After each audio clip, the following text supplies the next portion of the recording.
Good morning. How is everybody this morning? Good. My name is Ruth Larson, and I am a Board of Supervisors member from James City County. And this is my 6th year on the Board of Supervisors. However, prior to that, I was a 10-year member of the Williamsburg-James City County School Board and also a member of the VSBA board. So I'm very excited about this collaboration. And we are joined today by Rodney Jordan, one of the past presidents of VSBA and City of Norfolk School Board member. So thank you for coming.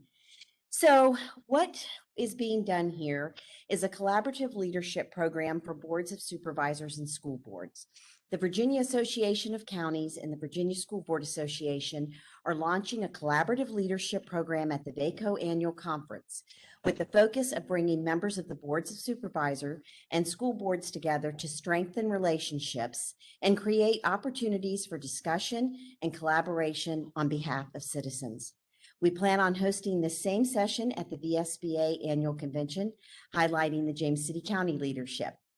So I'm going to introduce the participants now, but just a moment of personal privilege, and let me just say how proud I am of both for doing this. It's so important, especially in this day and age. First, participating will be Dean Lynch. Dean will be our moderator, VACo Executive Director, and Gina Patterson. Gina has been with the Virginia School Boards Association since 1998 and has led as its executive director since 2014. Then myself, I'll be doing the introductions, and then if I have to stand up and put Dean in his place, I'll be happy to do that. So, but joining us are panelists today, Jim Holland, Chair, Chesterfield County Board of Supervisors. Jim represents the Dale District and is currently serving his 4th term on the Board of Supervisors. Chris Winslow.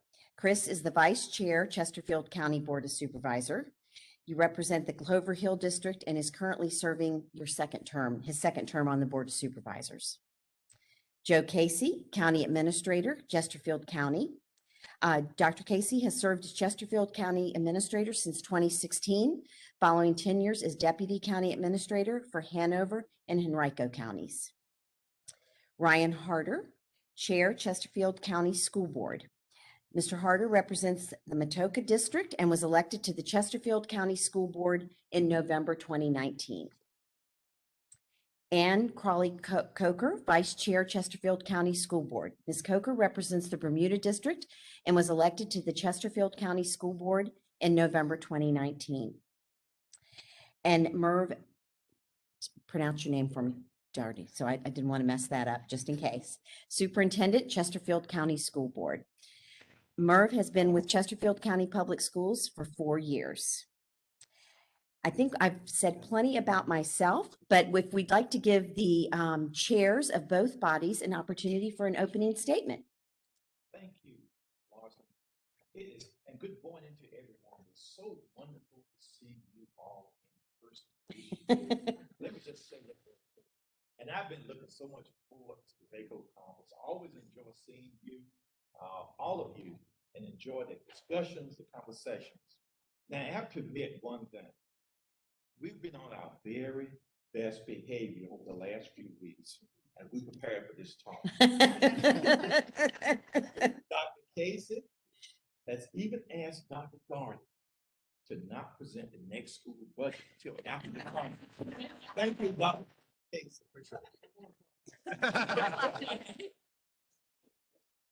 Let me just say, it's no secret that elected local government and school boards come with unique challenges and opportunities, different perspectives, even different opinions. But in the end goal is always the same. That is to build, maintain better, stronger, and more resilient communities together. Whether you're county or schools, our collective focus on the opportunities that exist and make local governance and public education more effective, which always benefit our citizens, the people we serve together. That's what really matters, the citizens, that we've seen that throughout. Now, today's panel is a shining example, just such an opportunity that Chesterfield could not be prouder to help VACo kick off this collaborative leadership program at this year's conference. So on behalf of the Chesterfield County Board of Supervisors, thank you, Mr. Lynch, your staff, Ruth and all. And I also want to thank the entire delegation here for the audience, if you will, for being here so that hopefully you will have an opportunity to hear some wow discussions that we've had over the last year or two. Thank you for being here today. Well, good morning, everyone, and I echo most of what Mr. Holland said. But, thank you for having us. I think that this is a very important discussion to have because we all know the challenges that we have working both boards together, not just with us, but across the Commonwealth. But there's three things that I always really try to keep in mind, and that's communication, collaboration, and team. And one thing that we really made strides on, I believe, over the past 2 years is our communication. Having that open line of communication with board members so that everyone knows what our priorities are on both sides, and we can talk. I don't think it's a surprise, and most of you probably know this, that not everyone agrees with this. But we work through it because we have a common goal. And our common goal is always to make sure that we're doing the best thing for our students and the best thing for the taxpayer of our county. We do collaborate on a number of different initiatives, and we make sure that everyone vets them out. We make sure that it is something that is appropriate for our county, for our students, and finally teamwork. When we finally do have a vision and a goal and things come together, I've been really proud of how both county staff and school staff has really come together to make sure that we make it happen. When we have a common goal and everything lines up, that we do whatever we have to do together as a team to make it work. We have a number of things we're going to discuss today, and you'll see, have an opportunity to see how we made it through those processes. So I'd like to just thank you once again for having us today, and I look forward to it. Well, thank you very much. And just to show that we spare no expense here at VACo, we have brought in a Chesterfield County resident taxpayer to ask the questions, Dean Lynch.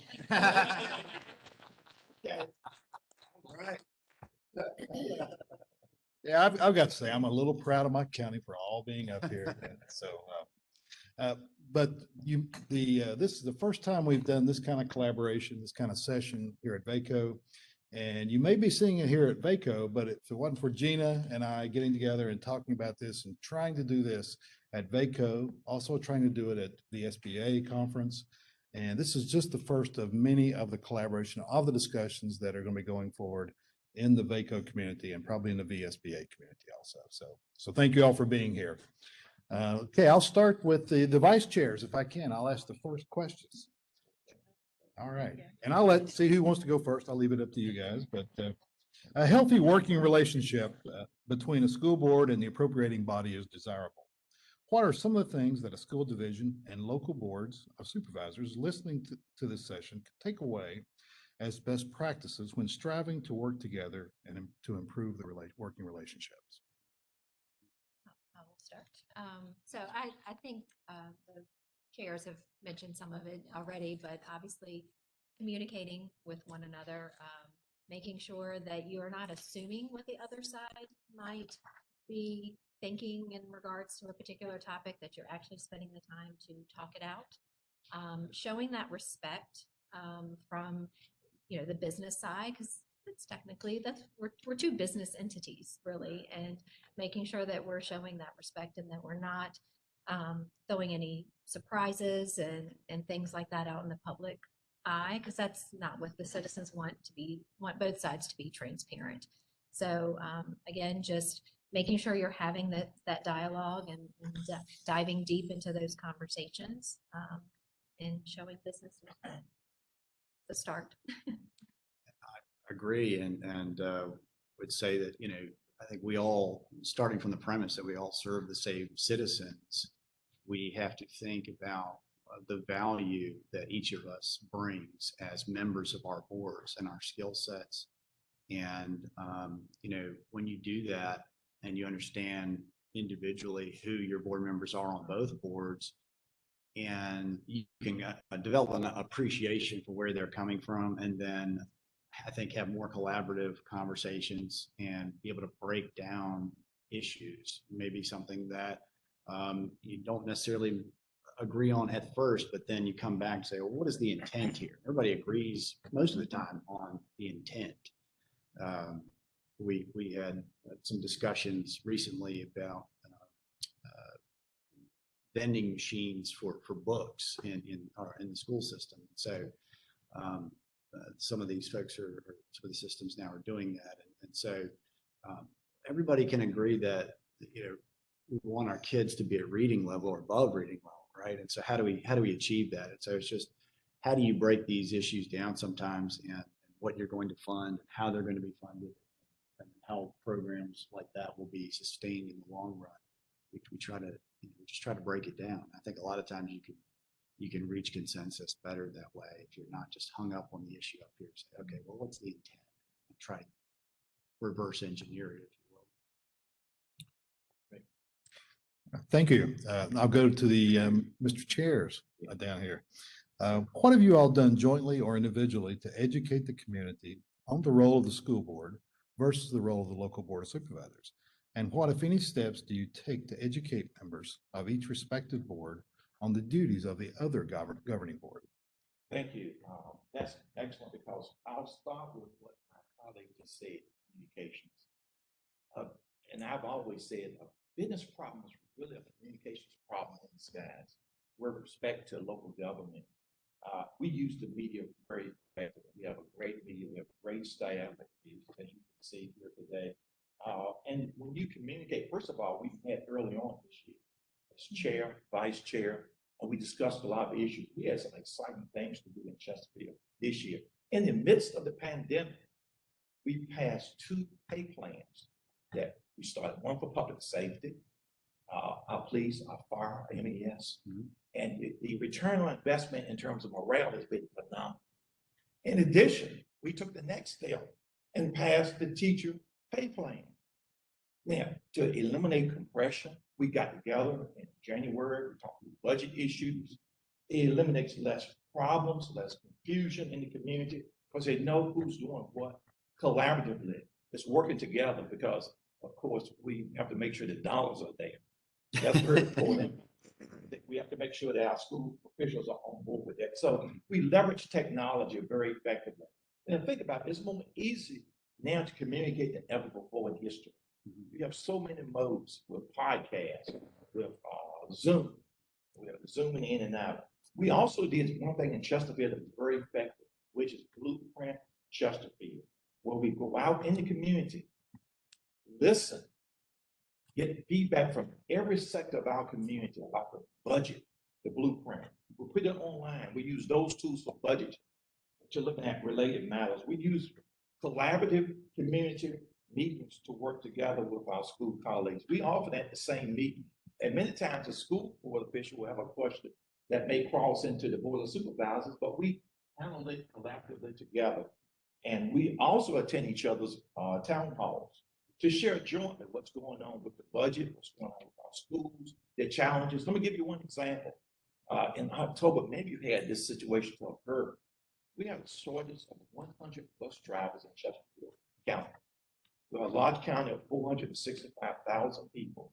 And our superintendent will give you the number shortly. About 60-some thousand students in Chesterfield County. Can you imagine getting 60,000 students, roughly, limited a few high schools, of course, to school? And so that was a challenge we worked on, and I knew we would together. In fact, I was asked that question, and by the next Monday, I was asked that question on a Thursday, along with Senator Warner at the airport. And by the next Monday, we had a package together. We had a team together to resolve that one issue of bus drivers, which continues to be a challenge throughout, I think, the state. So we do a lot together collaboratively. We look at concrete plans for spending. We also, and I might add, this is something revolutionary in Chesterfield. We also met in September and discussed collaboratively the building 2 new middle schools, $130 million. And in fact, my vice chair in my district, which is where the need exists more acutely. And so we've been really collaborative a lot to make sure that we do it well and do it together. And just to circle back to some of those comments, I think one of the key things that really I think probably hinders boards on both sides of communication. We live in an age where there is a lot of communication out there, depending on where you get it from all different entities. So sometimes things get lost. So what we did was we tried to make more of a collaborative effort to share communications together between the county and the schools. Schools, we got more targeted on specific days. We shared specific information on transportation companies. As Mr. Holland said, we started a school shy of 100 bus drivers. And, we really had a situation. It wasn't just Chesterfield. I know that a lot of localities are in very similar situations. So we had to figure out a way of are we going to attract bus drivers, because it isn't going to go away, and we continue to expand and grow. So the need for bus drivers is going to be there. So we needed to come together, get a joint message together, obviously get funding together, and go out and do that. But the community itself was rightfully so. Some areas that had more troubles with transportation were a lot more vocal on it, and we were trying. I mean, we had some students that was over an hour late getting to school, getting picked up. Some of you may be able to relate to that. So I'm happy to say that we've eliminated double backs, situations where someone's getting dropped off later, picked up, or shrinking. And so we thought that it was important that on Transportation Tuesdays, there was a specific email that sent to parents, as shared on our social media. It is actually going to be, we have a joint paper now, because not everybody pays attention to email or social media. So we actually have a paper or magazine that we're going to be putting out almost quarterly. Try to give people an update of what's going on inside the schools, a little 5-6 page paper that people can see what's going to be going on in the next quarter. If they want to ask questions or they want to be engaged, give them the opportunity to learn information like that. So those are some examples of how we've been communicating more effectively. I think we have another comment. If I could just add to what they said, just an example of, again, the task force superintendent myself, and then let's do the bus driver, which again is the topic throughout the entire state. I recall it was a Sunday morning around 10 a.m. The superintendent and myself and our 2 deputies, all in 4 different locations on a Sunday morning. Probably to our minister's chagrin, we had to talk through, how to solve this problem. It wasn't just the vacancy; it was the fear also of losing employees, because the demand for drivers, not just school bus drivers, but anyone with a CDL type license with our expertise, was being pulled to the private sector. So we by 11 a.m. I think we worked out a plan to retain and then position the schools to best recruit. And I think it was probably the next morning we actually had a press release where briefing where our chair of our board stood side by side, and other board members were there as well. And again, it was just a lot of it's the access and ability that I had to my 5 board members, as well as Dr. Daugherty, to his, that by Sunday afternoon we were 10-0 on this topic. Good idea. Any other comments from the? While I'm directing the comments to the vice chairs or the chairs, we welcome comments. Time y'all want to jump in. We heard funding mentioned a couple times, and this is the biggie. It's all about a lot about funding from the school boards and the board of supervisors. But funding really often seems to be at the core of challenges between the 2 local governing bodies that can result in less than an ideal working relationship. School boards need appropriate resources to effectively manage schools and respond to the unfunded state mandates, and boards of supervisors must balance the needs of the schools with their own funding responsibilities and revenue-raising capacity. How do you navigate funding challenges in Chesterfield County, especially in regards to issues like teacher salaries and capital costs? Wow, all the easy ones, right? Yeah. And I'm directing that to the vice chair. What else you got? I would say, when you look at resources, right, we know what we have, and then we try to get a pretty good idea of what we're going to have, either through our own revenue projections, maybe a bond referendum coming up. There are other ways we can raise money, and so we look at these things.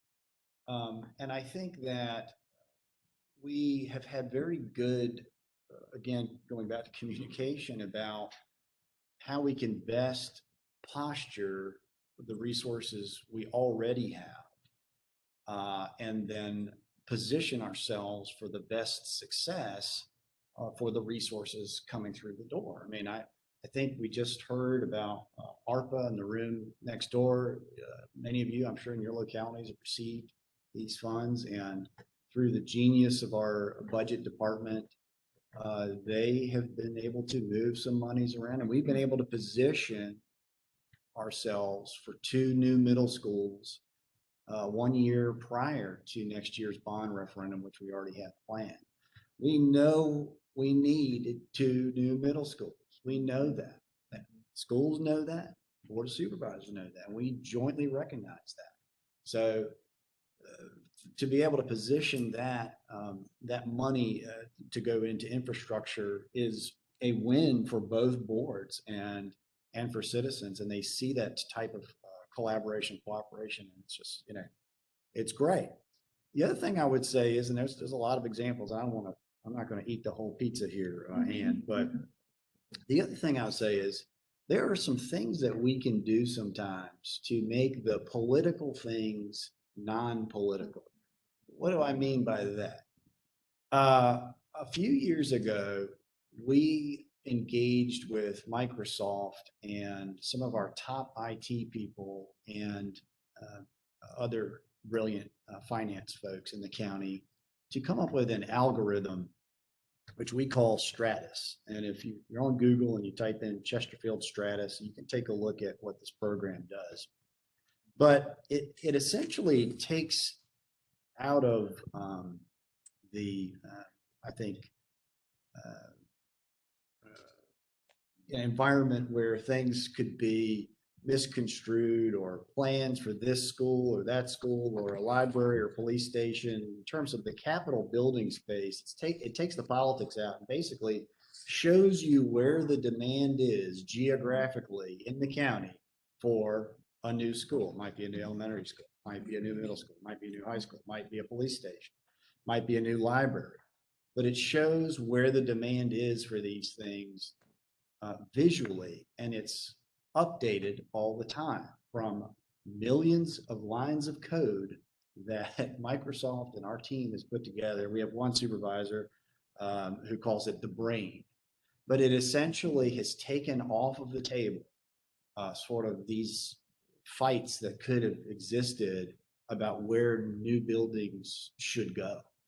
And it's a wonderful tool. I would encourage you to check it out, but that's what I would do. Right. And to elaborate from the school side, obviously we need to present what our needs are.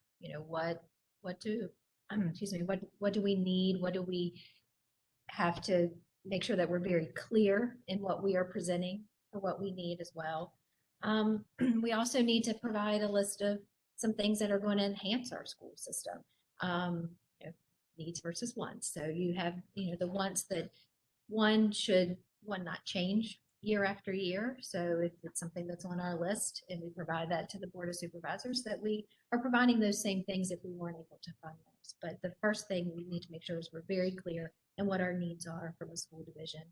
And also at the same time, work together to think outside the box. I have a few examples where we have done that as well. We're looking right now to consolidate our administrative buildings. Right now we're in 2 separate spots. And by doing that, we're going to free up our CTE program at one of our buildings to add some more programs. So it's kind of a win there. We're going to be able to combine our administration as well as increase some of our educational programs too.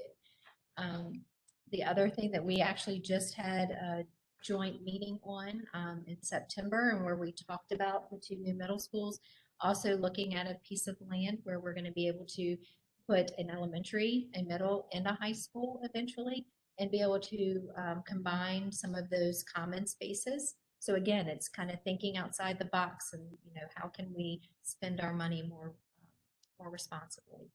And then lastly, actually happened in my district.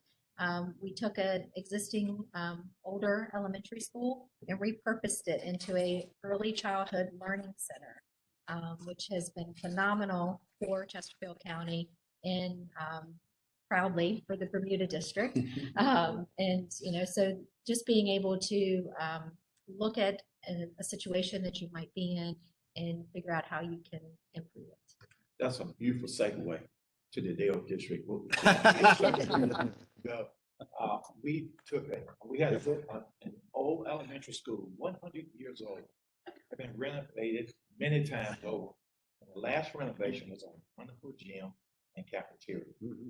But we also had to build a new Beulah Elementary School. And the good news in Chesterfield is that we have very high voter turnout on bond referendums. We had about 90-something, I think it's 79 or 80% on that bond referendum to build that new Beulah school. And that was a collaborative event. First, we had to locate the land, as my vice chair mentioned. And so that took about 8 steps. I mean, where do you put a middle school when you look at the transportation needs, location? In fact, I was in Home Depot with my school board called looking at something else. He says, guess what? We have this opportunity to build this middle school on this site. We had gone through 8 points to discover where's the best location for this middle school. And so we discussed it, we collaborated, and we were able to get that land for over $200,000 less than the asking price, which was almost $1 million, which is phenomenal. Now, let me go back to the old building. We don't throw away old buildings. So we're repurposing that building to be a youth and senior center in an area that's greatly needed. It's the Beulah Recreational Center, which will be coming online with fields around it for the community to use. And so what we had to do was really dig deep. Now, talking about the funding side, let me just mention one thing about it. We really have, when you think about it, 2 sources. The bond referendum to borrow money to fund, and our friends at the General Assembly and the governor's office, particularly the General Assembly. And what we have done. Now, are they really friends? Well, Some of we them. like to always call them friends. We always call them friends because when you think about our budget, you look at your budget, a significant portion, over half, comes from the state. And then the county supplements for its half of the budget as well.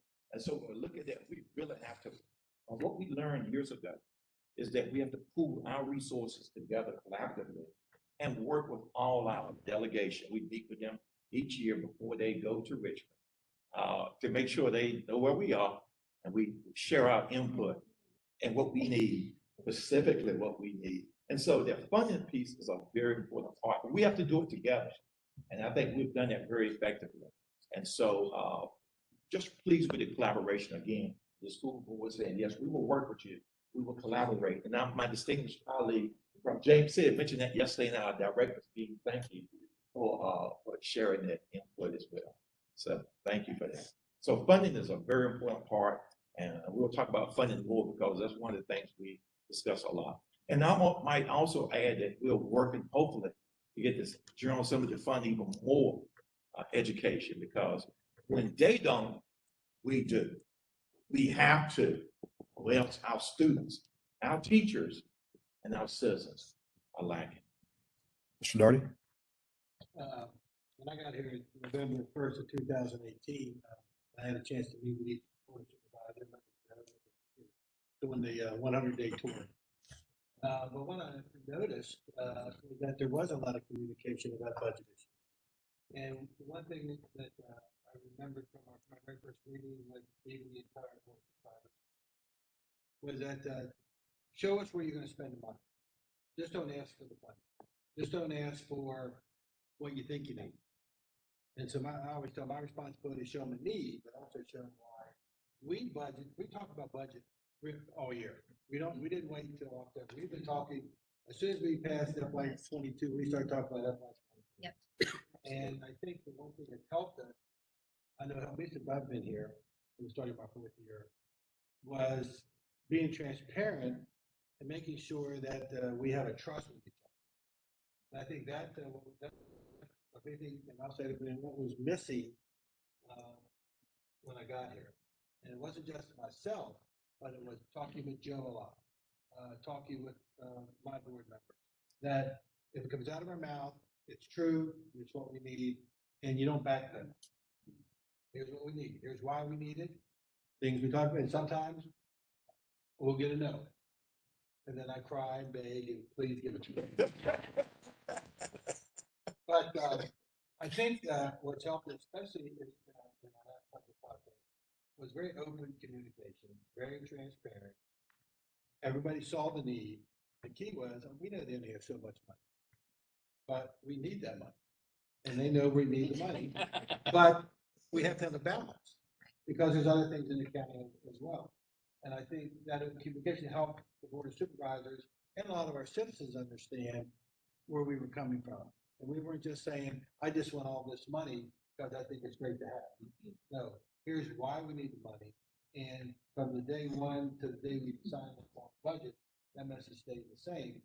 And I think if the more we work with our Board of Supervisors, whether we're left, there's a stronger trust that's occurring. And we've been able to do things such as solve a bus problem in less than 48 hours, solve other issues.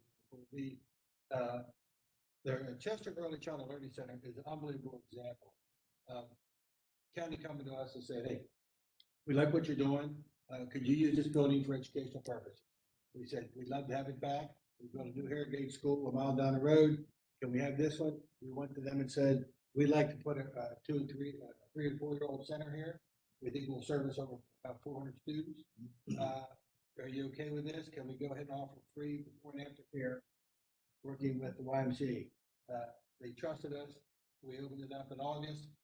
I think everyone there was extremely excited. I'm still excited. If you're having a bad day, come to Chesterfield, go to Secla, and your day will be great. But I think without that trust, that would have never happened. And I think the more we can keep communicating, Joe and I talk all the time. I know our board members talk all the time, and there shouldn't be any secrets or any surprises. Joe. So just to echo it, and maybe just some takeaways for the audience here, one of the things that, I've been in this business for 30 plus years, and I've always told all the superintendents, I think I've got 6 of them over my career, is I will never tell a superintendent how to teach a child.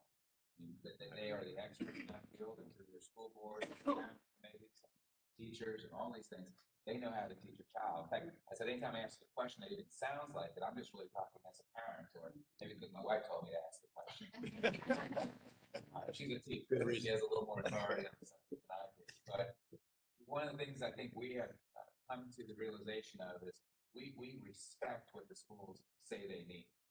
So it's part of a respect process. I think they respect that. It's a hard job on our side because when they need something, I need money. But we don't. But what we're trying to do, and we'll to be determined, we have really unified our forces. We have school county liaison meeting where 2 school board members, 2 board members recently got together. We're really having a joint legislative agenda with the state because you're in the same boat. Our voiding gaps is not necessarily a local revenue resource. Those are constrained to a certain degree. It's the state, and when the state says we're giving teacher salary increases of X, well, that's not the number of teachers we have. That's based on a formula that nobody maybe has that particular formula, or they're based upon a teacher salary that's not in our salary scales, or they're not accounting for the various other benefits we have. And I can go on and on, but the mandates that are upon a school system, for those that deal with the struggles of a compensation board on the county side of the shop, you could probably multiply that by 1,000 when you deal with the state side of the state funding. So we're getting much more versed in it. We're going to carry their flag as high as they carry it. So we say in unison to our delegation, and our voice isn't really unique to what may be the same issues statewide. And you can't say you have the 38th highest paid teacher force in the state and say you value an education system as a state. And our local taxing abilities can't make that 38th number go down.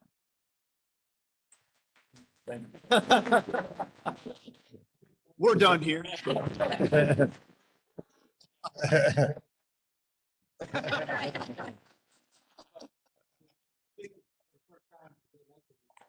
are meeting with our legislative delegation again. It's not going to be the school board over here and the board of supervisors over here. We're coming together and saying, how about let's cut out mandates without funding? How about paying your rightful share for salaries?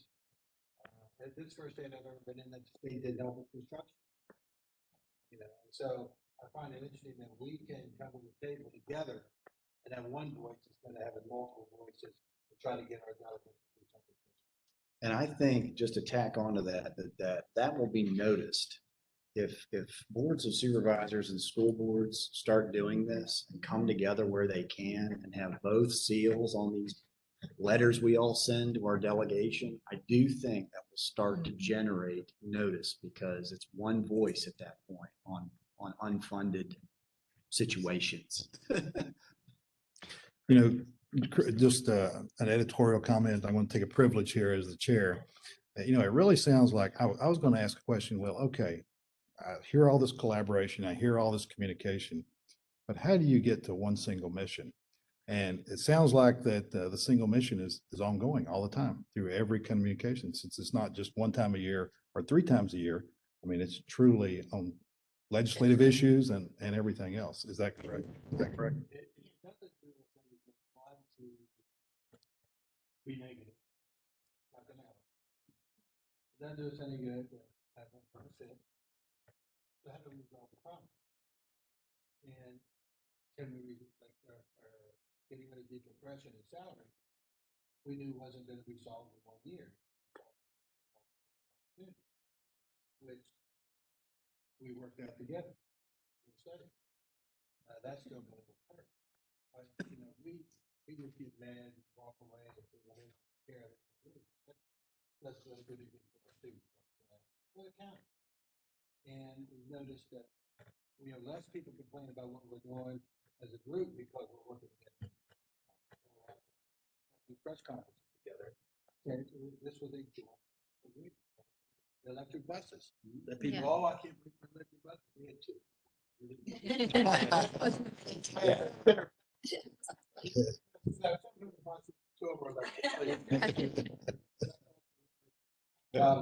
But we came out because we think it's a good idea, and they're fantastic buses, and they run very well. We came out together. That way, if one of us were to come out, oh, well, how do we know they like it? Because there'll be people out there saying, are you together on that? So we'll try to stir up situations just like everyone else. If we have this people together, well, the more we can stay together, and we're speaking the same language, we're positive with each other, and we know how difficult each other's job is.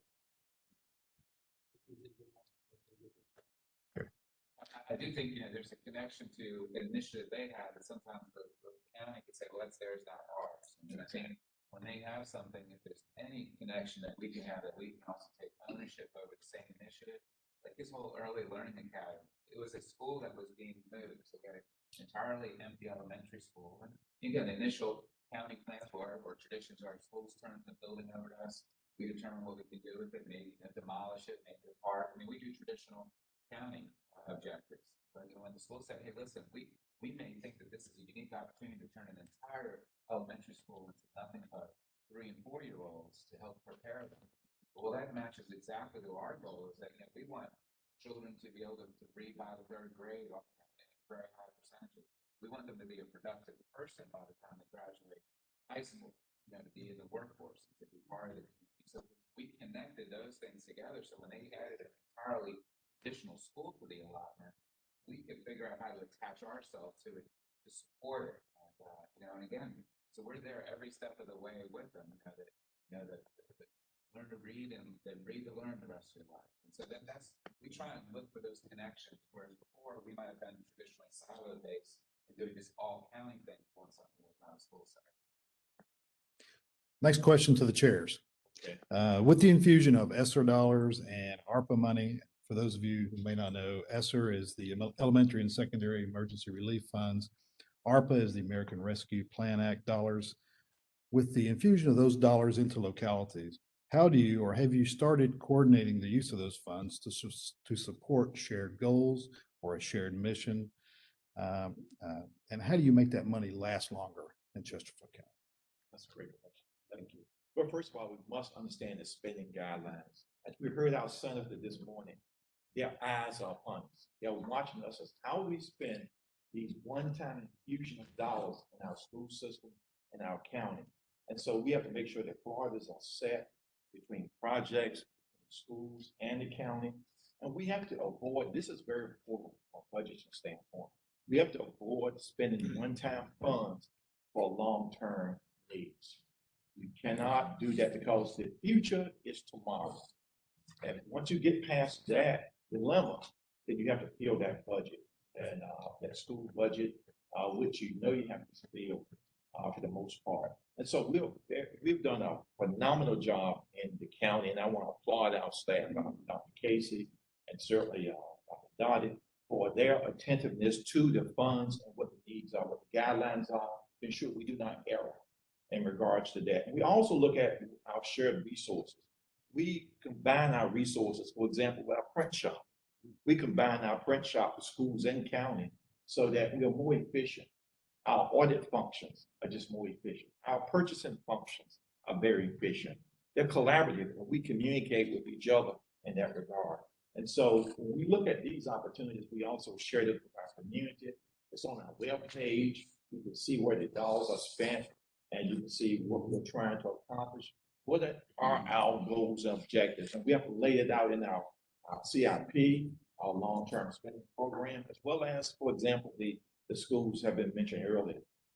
At the end of the day, too, it's economic development. When we have a better educated workforce, CTC, thank you for mentioning that, because we repurposed a school for that many years ago. We have 2 CTE schools in Chesterfield County. We have a new one, and then we have one that we had previously. And we had a waiting list of young people looking for skilled labor and jobs. And you heard it this morning, the Senator Kane mentioned the fact that that's the need of us as we go forward to make sure we have that educated workforce to do the work. We see the signs, help wanted, everywhere. And that's our job collaboratively as county and schools, is to make sure that we're better preparing. And when businesses come to Chesterfield County, one of the things I found out about that is that they will drive past some of our new schools. And we have some beautiful schools, elementary, middle, and high. We have beautiful facilities that our students love to go into. And so again, you cannot spend those one-time funds for the future. You gotta spend them one time, and then you gotta make sure your budget reflects the funding from that county, from your citizens who have to buy into that. Because when you get public sentiment on your side, you can accomplish everything. I think Lincoln may have said that. You can accomplish anything when you have public sentiment on your side. And that's why, again, we go back to communication with our school officials to make sure there's less confusion and, as importantly, less anger in our community. And so when we get to that, past that budget, we may have very few individuals come out to complain because they have had around a year input in about the budgeting process to the blueprint, Chesterfield, as well as what we're trying to accomplish in the long term and the short term. So I think that the ESSER and the CARES money, I think most localities would probably feel the same thing. It's almost like a drug that it just kept coming.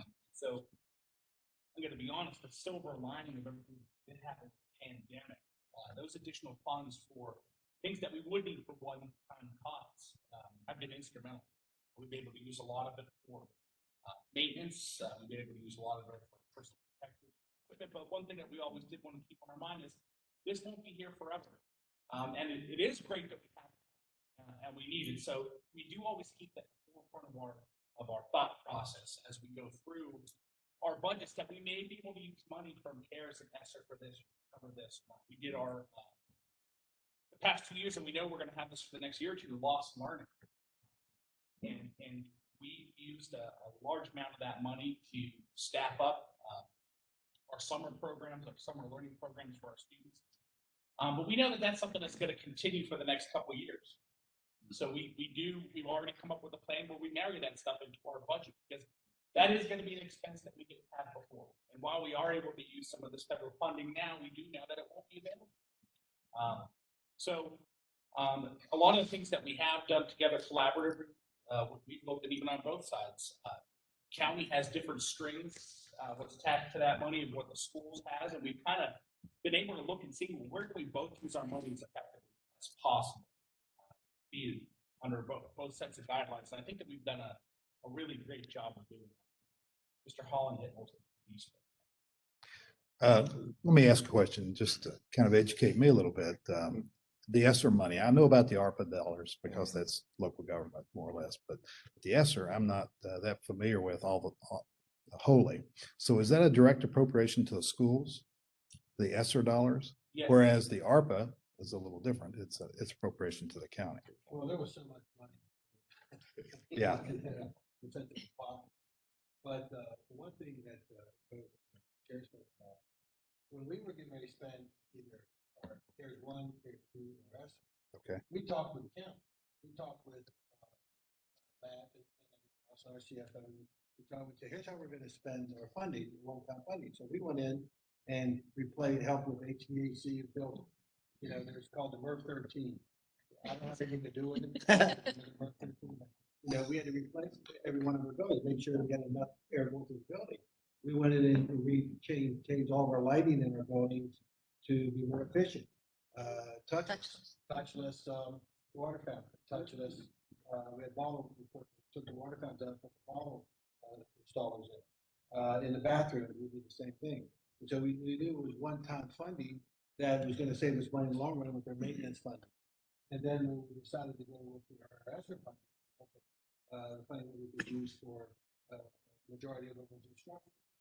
And so we had a very robust plan for the next 4 years for summer school. We had 10,000 students for summer school. We were larger than a third of the school district in the entire Commonwealth that's on summer school. And we bust our students because that was a major key there. So we could do that until 2024. And that's how we budgeted money. And also we have a school program through that time. That now allows us time to evaluate our summer program and slowly build it into our budget over the whole year instead of saying, oh, I need that for 20%. So we've done it with a lot of things over the past 2 years. We started a pilot and built it into the budget. And again, just the technical aspect is as the federal dollars are coming in, you know, the board appropriates it by category. So, you know, the categorical appropriations with the schools did a great job of trying to segment how they best needed it. In fact, even if there were tweaks to it afterwards, because you had savings in some things you started or some things cost more, and then they came back and just simply moved it between the categories. And the best part of the ESSER and the CARES funding was to the degree they were buying down something that otherwise was going to be a future capital need, maybe a future item in our next bond referendum. You know, we could have simply said, okay, well, your bond referendum question next time is going to be less. But we actually independently give the schools a debt capacity or a share of the county's debt capacity for their own capital side of the equation. So their referendum dollar amount stayed the same, if that makes sense, but they were able to buy things off of it. So we're still prepared to ask the higher dollar question next year. What that does is enables them to pull forward things that might have been 6, 7, 8 years away into the current capital improvement budget. Wow, that is truly a shared mission right there. Great collaboration. Go on, vice chairs. Let me ask you, consider this statement.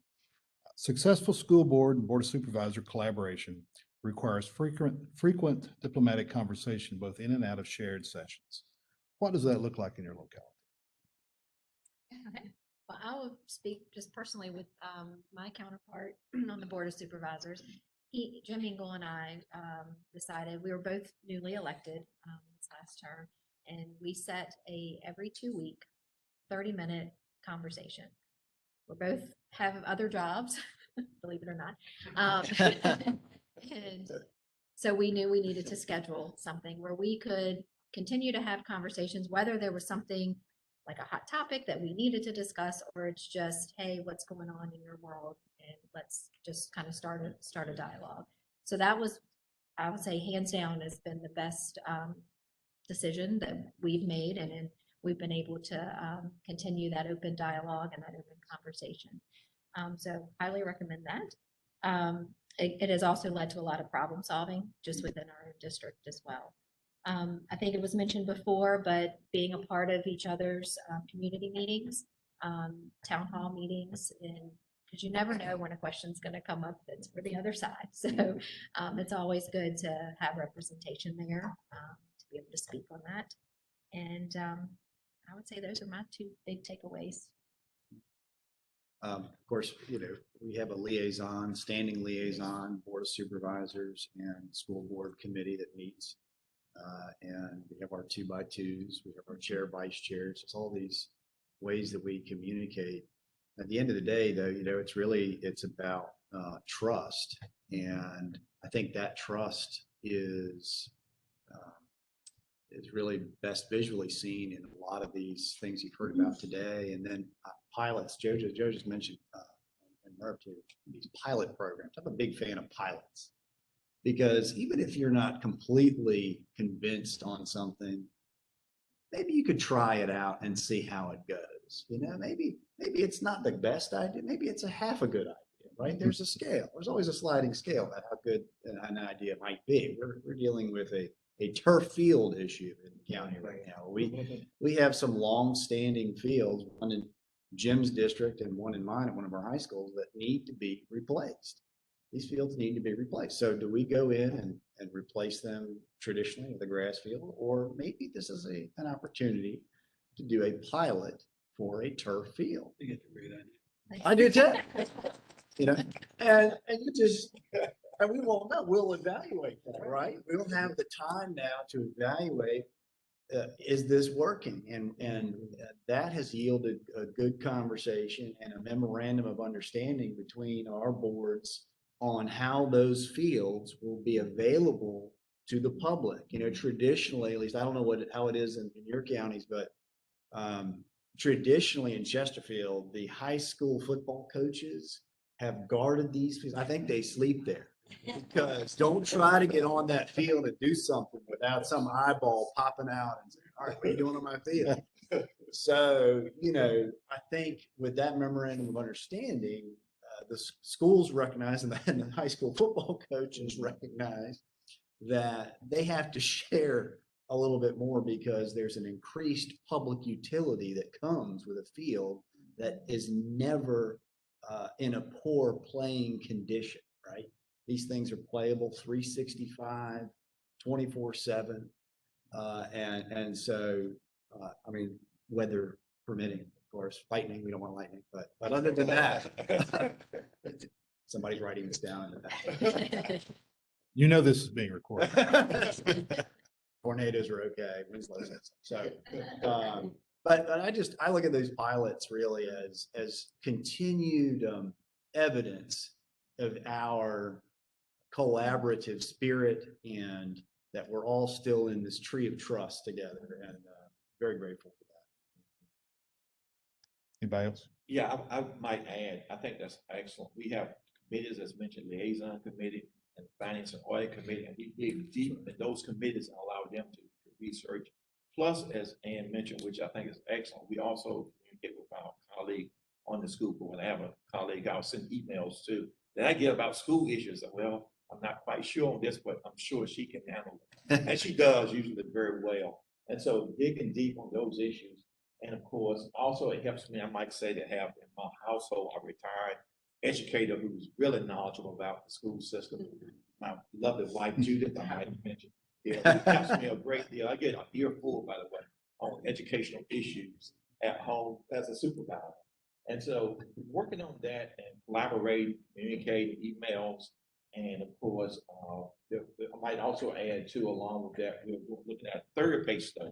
So we are often moving. We use opportunities such as the pandemic to always move forward, as we did with the last recession. We don't waste a good recession or a good pandemic. We use it to propel our community forward and to do even better. So working collaboratively allows us to do that and look at challenges as well as opportunities. More importantly, the opportunities that exist. So you've heard the word collaborative a lot, and just to help for a takeaway for you, actually, we have a joint website. I think if you just even simply Google Chesterfield County Schools Collaborative Services, it's a site that lists all the things that we do together. Probably like 30 different topical ideas out there. And actually, one of the ideas I had is we may enrich the site even with our MOUs just to be even more transparent, because there are complicated agreements that we came to the table to for a win-win solution. And again, a lot of times in county school relations, the county always feels like it has to be the provider for the schools of what is a shared service, and it's only accountable for county hierarchy. Well, there's many that we actually jointly supervise, like internal audit as an example, where his role and his opinions of the internal auditor are anonymous, from my role with the internal auditor, even through our respective audit and finance committees of the respective boards. But even just the most recent service that we joined forces on is actually a school function. That's the print shop. You know, we had 2 print shops. I don't tell you about the cost of equipment and copiers and everything else that's needed in a print shop. Well, they do theirs far better than we had done ours. You know, and they're in a bigger production mode. So we have closed our print shop and merged it into theirs, and they are the owner operator of it. We work out how we pay to reimburse them for their costs for what we use, and that just happened in the last year. Seamless. As a citizen of Chesterfield, there's one thing that I've seen also that I don't know if you value how much you all value, but the Citizen Advisory Budget Advisory Committee. You have a Citizen Budget Advisory Committee that, and I know this because I was actually on it a couple of years. And you hear presentations from the schools, you hear a presentation from the planning department, from all these other things, capital projects. But it really, it's eye opener. And I know I attended actually the town hall meetings that Miss Haley had. And it was very, it was good to be able to share that kind of information with the citizens that go there. So, I mean, it's really more of a collaborative, more than just you guys. I mean, it's involving other people too. And so I think that's good. Any last comments before we turn to our administrators to bring it home?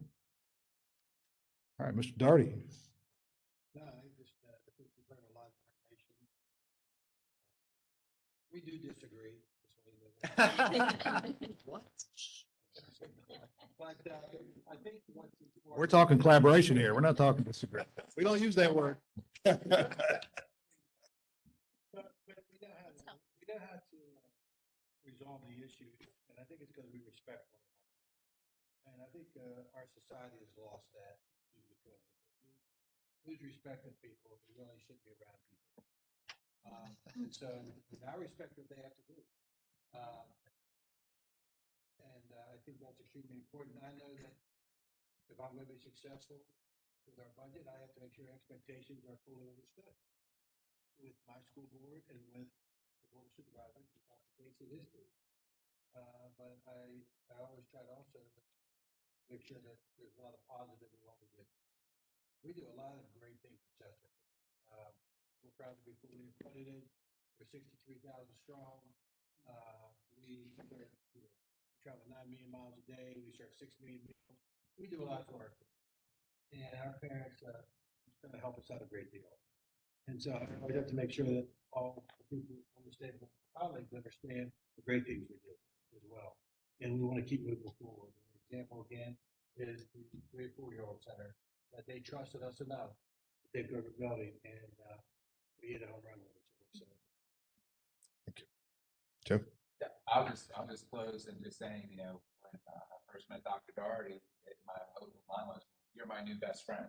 That's how it starts, and that's what my board of supervisors wants me to be, and I think that is what his school board wants him to be. And again, we may have had some staff, maybe older staff, tenured staff that had some old wounds from yesteryears that sometimes we have to intervene and say, "Stop it, get back together. This is how we're going to be," and that's our job to keep our antennas up with that. But I'll just point out 3 things. One is, Moody's is a bond rating agency. It's going to start getting into something called ESG type ratings, environmental, social, and governance. If you don't know what that is, go back to your localities and ask. It's separate and apart from your bond rating, but there's a little bit of a quality of life trait to that. And I can tell you, if you have a bad school-county relationship, you're not going to score as high on this ESG ratio. In fact, we were one of the first ones to come out and get such validation from them, or great ranking, and we actually got the highest ranking possible. So, and it would not which part? ESG, environmental, social, governance is what it stands for. And again, there's 10 criteria to each E, S, and G, but you have to know what those criteria are. And again, it doesn't change your bond rates. I'm not here to scare you on that aspect of it. We're going to take this ESG flag and fly it. I think this is what businesses of the future are looking to, or where they want to stay, expand, or come to. This is what's going to be a beacon for people who want to stay or come to you. So we can't do that just as a county without the schools with us. So much so, we're probably one of the few counties that actually has our economic development team with direct relationships with our schools. When we have a certain prospect that needs a certain job, we're contacting our schools and our community colleges that they have to get around the table. Because the more that we're training our students, sometimes these companies and prospects take 3 years to come out of the ground and recruiting. Well, we have an inside knowledge and a 3-year head start with our own students to be, again, hopefully the first in line who want those jobs. Because at the end of the day, and also economic development helps do site selection. This consolidated headquarters is actually a piece to a pie of us landing a great economic development deal, because we are going to be a tenant in a commercial facility that helps them build a commercial complex that's 4 times larger than what our need is. And we just have to kind of get them started, and they're actually doing so well. They may not even need us there, but we're going to still find them a home. And then our economic development, when we try to get sites for economic development activity, we're not trying to just compact all the businesses. This last economic development site we acquired has land for a elementary, middle, and high school.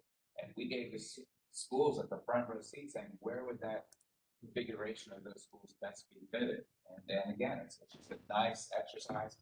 So at the end of the day, there's 2 questions I always think is the most important thing to ask our people.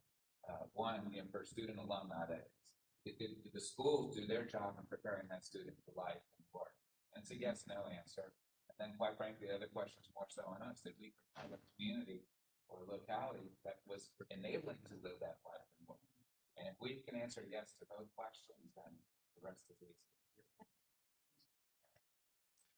Couple questions from the audience? Use the mic, please. Just so our people that are Very on good. streaming can hear. So we talked a lot about communications, and certainly having that structure for long-term planning and budgeting makes good sense. I am curious about, because of the shared constituencies of Board of Supervisors and school board members, what about your crisis communications? So I'll try to make up something that's not fraught, but let's say the roof caves in over the cafeteria at one of your high schools.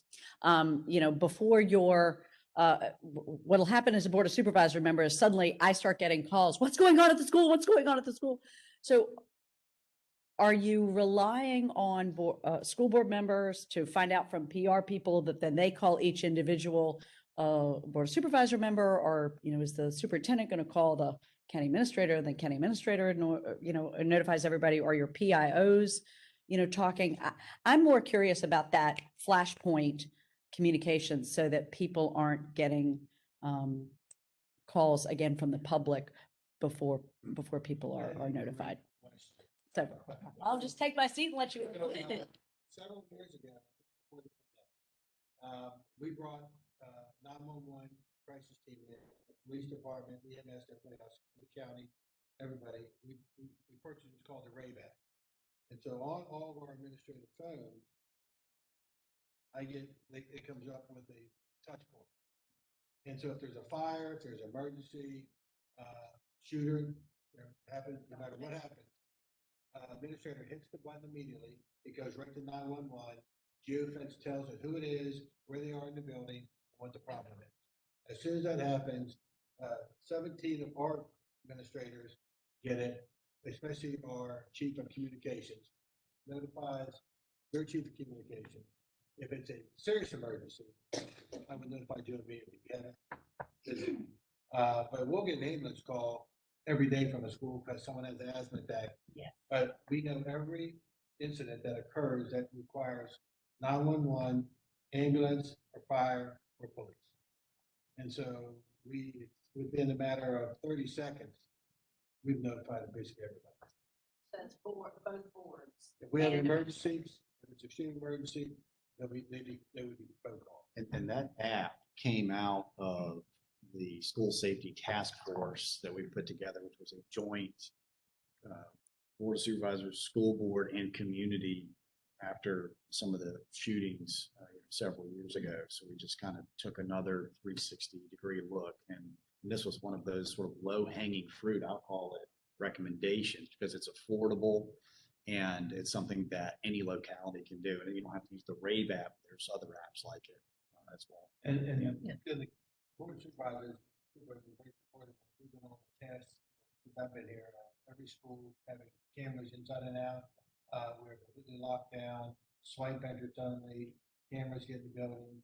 And now we just, one time back, we will be looking at some more entrances to secure that. You know, so just a way for us to continue to make us better. But anytime there's a situation, tornado, I'll get calls from Joe on snow days, or police are out, they're saying, hey, this is happening, or tornado watch, you know, he makes sure that I know as well. And I'll just share something, it's maybe not crisis related, but just something daily that may have happened. If it happens in the Bermuda district, I will let Jim know, because chances are he may get an email for it as well. So it's just, you know, kind of thinking through, like, is this something that could hit his way? And I'll just give him a heads up. I am very fortunate. My school board member and I have each other on speak out with each other all the time. Yeah. But I know that's not every district, District's every more. locality enjoys that kind of camaraderie. So, we were curious, how do you structuralize, put in a system for making sure that, God forbid, somebody should be arrested in school Sure. or something. How do we get that information before seeing it on NBC? Right? Another question? Yes, Libby? I'm gonna stand Okay. here because I've been told I have that teacher voice. I'm gonna say something first. I'm in a local, community. I can go to any fast food restaurant in that area, and they know me by Mrs. Pratt. And I often ask me, how do y'all know me like that?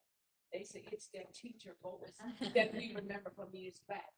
Now, when I walked in and I listened to where these individuals were from, I was wondering why they weren't from different localities. And as I listened, I said, well, I know the answer to that. I have to applaud, though you did an excellent job. That is what I'm trying to do in my community.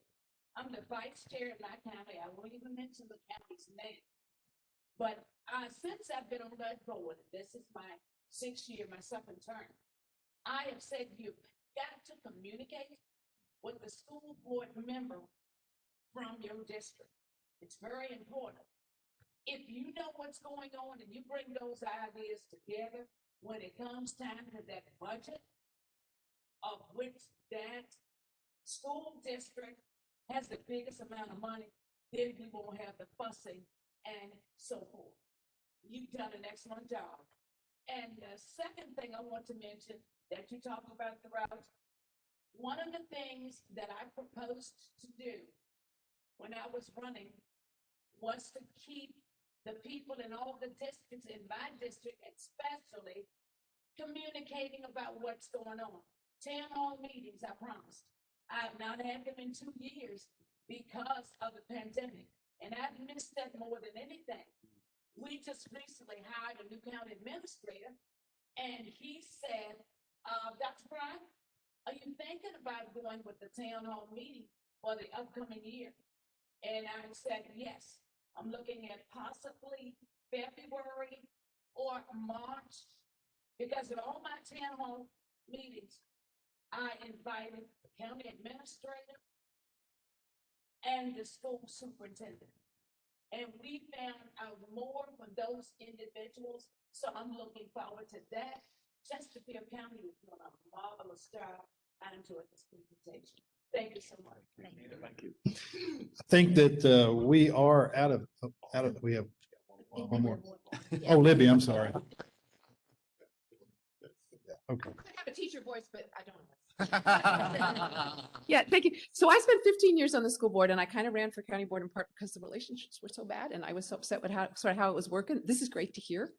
Any kind of situation involving people, once you get to a really good spot, and it sounds like you all are, it's hard to stay there because there's a lot of pressure. So I'd like you just to talk about, what's your greatest worry about kind of what's coming out down the pike? These are kind of crazy times, and what are you thinking about doing about it? If I could offer that. We got the budget coming up here. All right.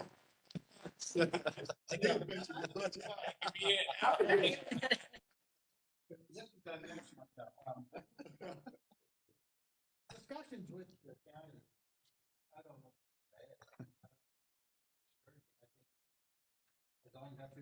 honest with me and I'm being honest with them, I think we have to understand. We don't get everything we want. They know that I'm gonna come and fight for teacher pay. I announced that when our budget was done last year, I said, we're gonna try to fix the rest of the pay for the next budget. But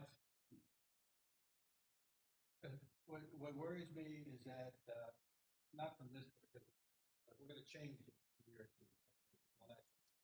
And then we keep the politics out of what we do, realize for our families, our members of our community, that when we work well together, the county runs right. And as long as we keep that mindset. Said. Any other comments? I would just echo and agree that obviously keeping the politics out of our discussions and just doing what's best for the community. And it does worry me in a couple of years, where we'll be. And I hope that the board will continue, both boards will continue this collaboration. I would add, I agree fully. I think keeping the politics out of it and also focusing on who what we serve, our citizens, our families, as our superintendent stated. We look to them to be the very best. And I have a phrase I've been using now for 14 years. It's called, we're on a journey toward excellence. And that's our goal. It's not where we are, it's where we're headed. And that's excellence in every area. I think one thing too that I would stress when we start hearing that you could slide off from where we're at is communication. Continue to keep open lines of communication. As we've said before, there's a lot of times we're not necessarily going to agree on things, but picking up that phone, letting your counterpart know, hey, we're thinking about doing this. This is why. Tell me what you think is the impact that it could have. Sometimes they could say that's not a good idea. Bye. That's all right. But then that gives us an opportunity to really reflect on things. But I think we both boards together have the same goal in mind. And you're right. There could be some board turnover the next year or two. But I think as long as the superintendent and the administrator kind of keep everyone on track with open lines of communication and collaboration, I think that no matter who's sitting in these seats, that can definitely continue. Well, on behalf of Gina and I, thank you all for being on this panel. Ruth, thank you for being a co-moderator on this at the beginning. And thank you for your service as Chesterfield County. Dean Lynch, I'm sorry. Oh, Dr. Lynch, I'm sorry. I wanted to ask a question. It seems as though that you all have reached that sweet spot between the school board and the board of supervisors. You spoke about not allowing the politics to get in. What happens when the politics does get in it? When you are in you say in a couple of years, you'll be at the point where there's been a shift. Where I'm located, the shift has already taken place with the new election. And the election results brought up an upheaval on the Board of Supervisors and on the school board. And it's very polarized. The work that we attempted to do during the year was politicized. So how do we move forward when that has taken place? And everything is just in an upheaval. I love to see that this is where you are. This is where we were trying to get to, but now this big change has taken place and we don't know where to go. We could be rented out, Joe. I was just gonna say, I'll take the check.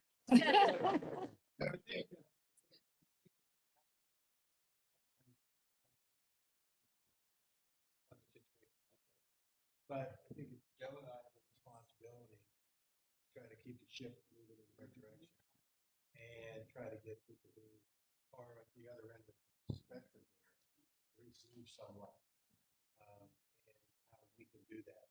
I don't need 100% vote sometimes. I need a majority. And sometimes by things happening like the pilot, it gets other people to move over. The one thing I'll say is you have a unique opportunity. Again, the chair and vice chair of the school board, they were 5 new people in the last election, 2019. So my only suggestion without knowing the details, you have a window before those people take office to orient them as much as possible.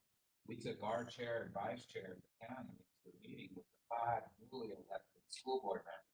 Because they had not taken office yet, they could meet all together.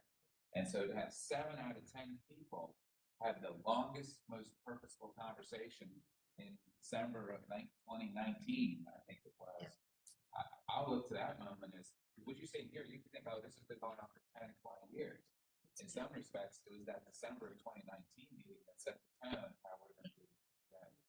And I'll just add too, you definitely have this opportunity to move forward.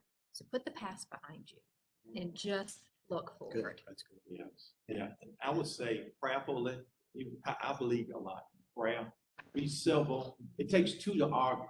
And of course, at the end of the day, no one wins an argument, someone leaves with hurt feelings, so be cautious. And I would say, so I practice as an attorney, we do mediation a lot of times. And if you get down to it and you have to start with value statements, that's an okay starting place, because even if you start here and they start here, you might be able to get to a place initially where you may not love it, but you're okay with it, Right.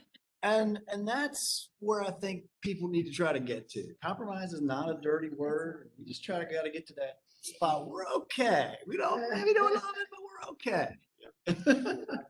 I gotta be mindful of the time. We've got Sure. we got another group coming in here right now. They'll be around. Thank them. Let's thank them.